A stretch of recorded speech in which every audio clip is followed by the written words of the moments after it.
ایک شخصیت ہے جو آپ کی زندگی میں جب آپ اسے کچھ مانگتے ہیں، وہ خدا کے فضل کی بدولت آپ سے ہر وہ کام کرواتی ہے جو خدا کر سکتا ہے، کیونکہ وہ ہمیں اسی لیے بخشا گیا ہے۔ تو ہم اگر ان ہتھیاروں کا استعمال کرنا چاہتے ہیں تو یاد رکھیں بغیر روح القدس کے یا یسوع مسیح کے ہم ان ہتھیاروں کا استعمال نہیں کر سکتے۔ اسی لیے ہمیں ضرورت ہے کہ ہم روح القدس کی حضوری میں جھکیں تاکہ یہ ہتھیار ہماری لائف میں ایکٹیویٹ ہوں اور ہم کے وسیلہ سے برکت پا سکیں۔ پریز گاڈ، میں آپ کے لیے دعا کروں گا۔ خداوند ہمارے آسمانی باپ، ہم تیرا شکر کرتے ہیں خداوند، اور اس بات پہ ایمان رکھتے ہیں کہ تو زندہ خدا ہے جو قدرت سے، قوت سے، زور سے بھرا ہوا ہے، اور اے خداوند یسوع مسیح کے لیے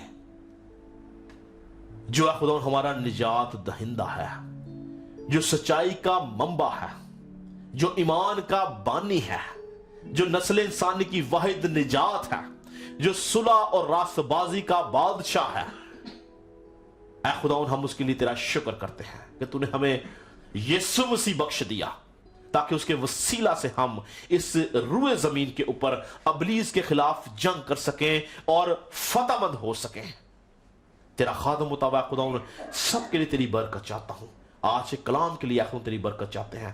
ایمان رکھتے ہیں خداوند جتنے لوگوں نے اس کلام کو سنا ہے، کلام کا جو بیج بویا گیا ہے خداوند، یہ بیج بڑھے گا، پھلے گا اور 100 گنا پھل لے کے آئے گا خداوند، اور تیرے لوگ آج کے بعد سچائی کی زندگی گزاریں گے، اپنی زندگی میں سے ناراستی کو، ناپاکی کو، جھوٹ کو، فریب کو ختم کریں گے اور تیری شکر گزاری کریں گے۔ تیرا خادم متوا سب کے لیے برکت کی دعا کرتا ہوں، یسوع کے نام سے مانگتے اور پا لیتے ہیں۔ ہم خدا ان کی سکھائی دعا میں شریک ہوں گے۔ اے ہمارے باپ تو جو آسمان پر ہے، تیرا نام پاک ہونا، تیری بات آئے، تیری مرضی سے ایسا پوری ہوتی ہے زمین پر بھی ہو۔ ہمارے روز کی روٹی آج ہمیں بخش، جس سے ہم نے اپنے قصور کو معاف کیا تو میں قصور میں معاف کرا، ہمیں آزمائش میں نہ پڑنے دے بلکہ برائی سے بچا، ان کے بادشاہت، قدرت اور جلال ہمیشہ رہے۔ اب ہمارے خدا یسوع مسیح کا فضل، خدا باپ کی محبت، پاک روح کی رفاقت اور شراکت حاضر جماعت کے ساتھ، کل دنیا کے ایمانداروں کے ساتھ اب سے ہمیشہ تک اسی طرح ہوتی رہے۔ خدا نے سب کو برکت دے جی۔ اگلے ہفتے آپ سے ملاقات ہوگی۔